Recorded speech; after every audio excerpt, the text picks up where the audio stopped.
তুমি কি পড়তে বসলে মাথার ভিতর হাজারটা চিন্তা ঘোরে, বই খোলা থাকে কিন্তু মন থাকে মোবাইলে, পরীক্ষা যত কাছে আসে ভয় ততই বাড়ে? বিশ্বাস করো, এটা শুধু তোমার একার প্রবলেম নয়, এটা সবার ক্ষেত্রেই হয়। তাই আজকের এই ভিডিওতে আমরা জানবো সেই সাইকোলজিক্যাল 3টে টিপস, যেগুলো হলো টিপ 1 পোমোডোরো টেকনিক, টিপ 2 মাইন্ডফুল পজ, টিপ 3 ফিনিশ লাইন ইফেক্ট। এই টিপসগুলো তোমার পরীক্ষার চাপ কিভাবে কন্ট্রোল করবে আর পড়ায় কিভাবে 10 গুণ বেশি মনোযোগ আনবে, সেই সব সাইকোলজিক্যাল হ্যাকস নিয়ে। তাই ভিডিওটা শেষ পর্যন্ত দেখো, কারণ শেষ টিপসটা 90% ছাত্রছাত্রী জানেই না।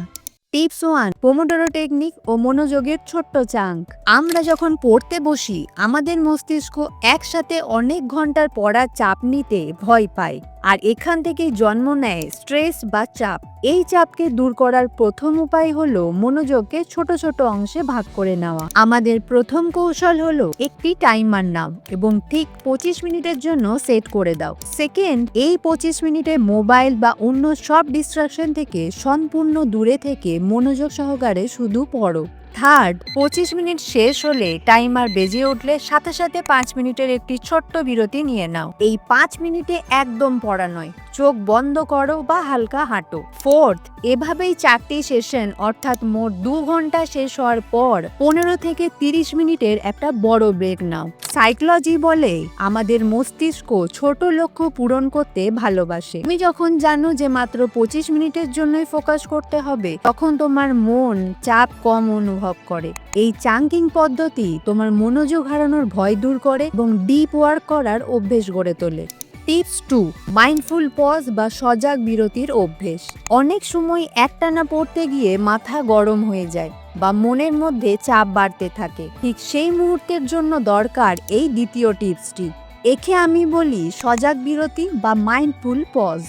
এর কৌশল হলো, যখনই মনোযোগ হারিয়ে যাচ্ছে বা স্ট্রেস বাড়ছে মনে হবে, তখন টেবিল থেকে উঠে দাঁড়াও বা চেয়ার থেকে উঠে চোখ বন্ধ করে তোমার শ্বাস প্রশ্বাসের দিকে মনোযোগ দাও।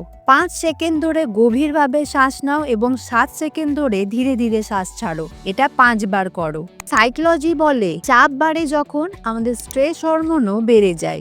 এই মাইন্ডফুল ব্রেথিং বা সজাগ শ্বাস প্রশ্বাস সেই হরমোনের মাত্রা দ্রুত কমিয়ে আনে। মাত্র 1 মিনিটের এই অভ্যেস তোমার রক্ত সঞ্চালন উন্নত করে এবং তোমার মস্তিষ্ককে একটি রিসেট বাটন চাপার মতো নতুন করে শুরু করার শক্তি দেয়।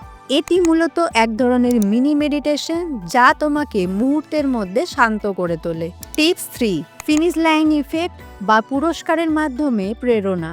লম্বা রেসের ঘোড়াকে যেমন শেষ প্রান্তে পুরস্কারের লোভ দেখানো হয়, তোমার মনকেও সেইভাবেই উৎসাহিত করতে হবে। এই তৃতীয় কৌশলটি হলো পুরস্কারের মাধ্যমে নিজেকে অনুপ্রাণিত করা।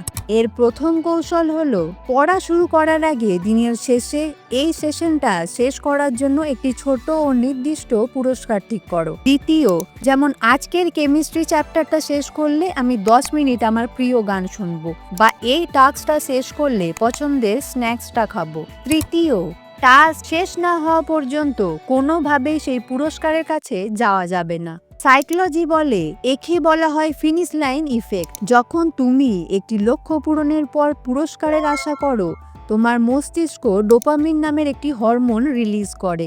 এই ডোপামিন তোমাকে আরো দ্রুত এবং মনোযোগ সহকারে কাজটি শেষ করার জন্য প্রেরণা যোগায়। এটি তোমার কাজকে একটি মজাদার চ্যালেঞ্জে পরিণত করে।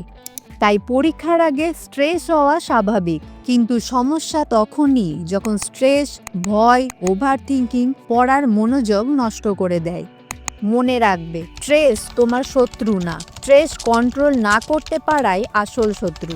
তাই এই স্ট্রেস কম করে এই টিপসগুলো মেনে পড়াশুনো চালিয়ে যাও, পরীক্ষায় সফল হবে।